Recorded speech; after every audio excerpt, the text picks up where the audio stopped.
And now, it's time for another Dice Tower review with Tom Wэsela. Hey folks, my name is Tom Wэsela, and today we're taking a look at a game called Crossfire. This is set in the world of Spectre Ops, and it's designed by the same designer, Emerson Matsuuchi. He showed me this game a couple years ago. We were at a game convention. He showed me the game, and when it was done, I said, I want this for Dice Tower Essentials. I was so excited about the game. There was a whole lot less social deduction games back then, and this was one that really had me excited. At the time, it wasn't set in that world. It was just a game about stopping an assassination or making the assassination happen. So this is a social deduction game. It is for 5+ players. There's a lot going on in this game. Let's check it out.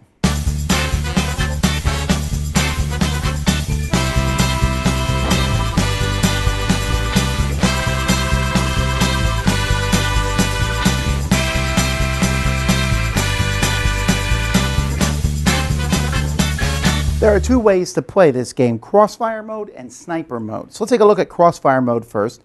There are 4 main roles that are going to be in every game. There's the VIP, who's trying not to get shot. The assassin, who's trying to kill the VIP. The agent's trying to protect the VIP. And the bystander is just trying not to get shot. There's other roles too that can be included, possibly a red decoy, who's on the assassin's team, a blue decoy on the VIPs. You can have more assassins, more agents, or just a decoy who's trying to get shot. They're the opposite of the bystander. So let's say we're playing a 7-player game, so we would need 7 roles. So we'd have 1 VIP, we would have 2 agents, we would have 2 assassins, we'd have 1 decoy, and we would have 1 bystander. All these roles are going to be shuffled up and given to the different players. Now, once everyone has their card, so it would happen like this, everyone has their card, they look at it, and then they pass them to the person on their left. So you then look at your new card that you got. Then one player starts. They're going to take the 3 cards next to them. They're going to shuffle these, give them back. You then count 3 from that person. 1, 2, 3. That person will do the same thing. Shuffle them. And then we count 3 more. And then this person would shuffle them like this. All right. So everyone now has a new card. And you know a little bit about the cards of the people next to you. Now everyone's going to be trying to discuss who's getting shot by who, who are the assassins, who's the VIP. What you can do here is, if you notice the card, you can have one point towards you and claim to be something. I'm an agent, I'm a bystander, I'm a VIP. I'm not telling you who I am. So everyone's going to do that, and you have 3 minutes to figure this out. After 3 minutes, everyone at simultaneously, you'll count 3, 2, 1, will point a finger at another player. After that's done, you'll say, if you're not armed, then drop your gun, your finger, because only people with guns can shoot, which is agents and assassins. Then the agents shoot first. So let's say this agent shot this person, they would reveal their thing. Oh, they shot the VIP. Well, they just lost the game.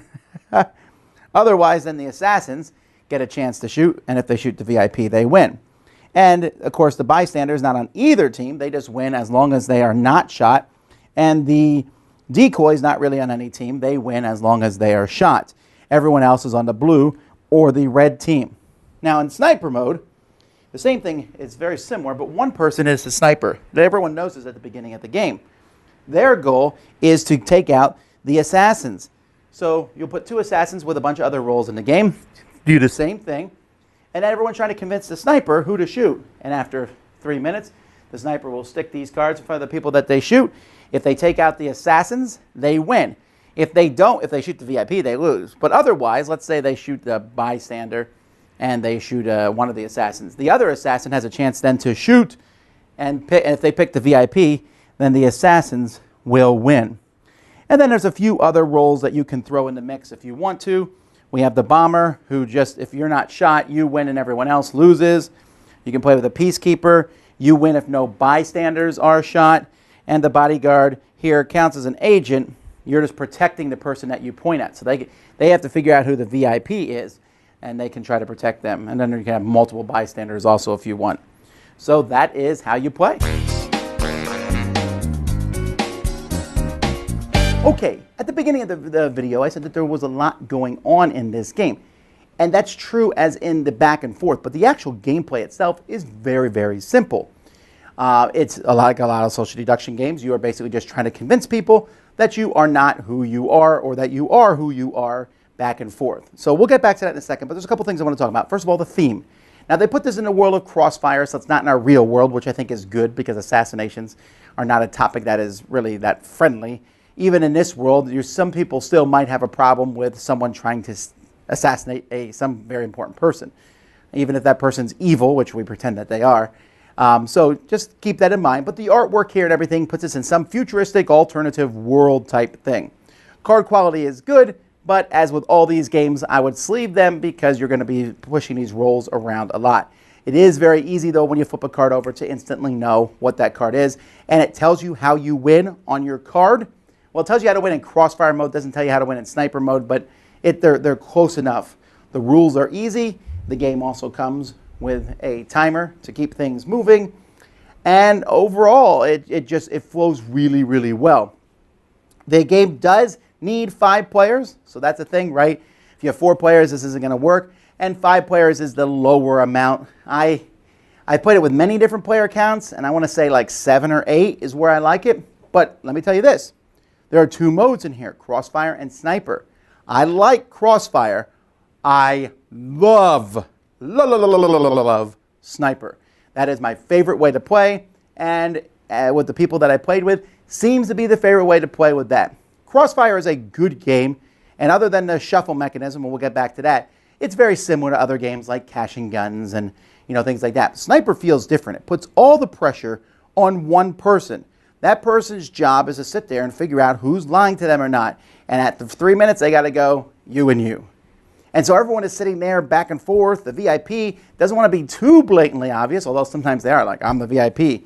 And it's hilarious because when 2 people claim to be the same thing, and you know how many of that role are in the game, you're like, okay, you both can't be agents, you both can't be on my team, you both can't be helping me. So that's a lot of fun to go back and forth there. And I really enjoy that. And some people don't like being the sniper. You don't have to be. Just play the regular game, pick someone else to be the sniper, and that sniper's going to sit there and like, who's lying to me and who's not? Games are also really fast because there's a 3-minute timer, and then a discussion at the end, or in the Sniper case, that's just 3 minutes in total.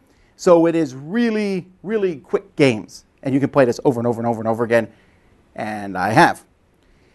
What makes this game unique is that card shuffling at the beginning. You know your role. Of course, obviously you can see your role. And you know the role of the person, or you know a card that that person handed you, and you know a card that you handed this person.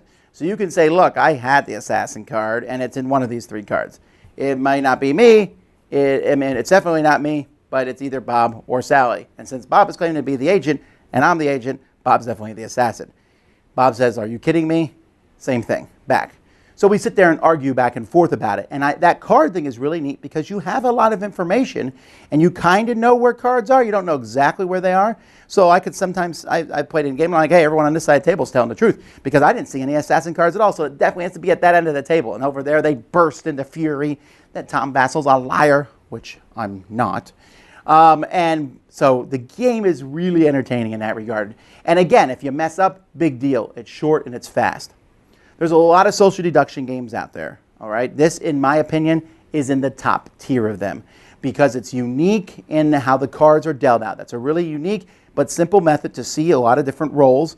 It's fast, I mean really fast, and the sniper method's really neat where it puts that pressure on that one person to figure out who's lying to them or not. Very highly recommended from me, Crossfire. Dice Tower Judgment, excellent! Thanks so much for watching the Dice Tower videos. Find more great videos and reviews as well as our top-rated audio podcast at Dicetower.com. You can also find other great shows at Dicetowernetwork.com. I'm Eric Summerer, and you've been watching The Dice Tower. The Dice Tower is sponsored by Cool Stuff Inc., where you can find great games for great prices. Cool stuff in stock. Check them out at CoolStuffInc.com. Shut the door!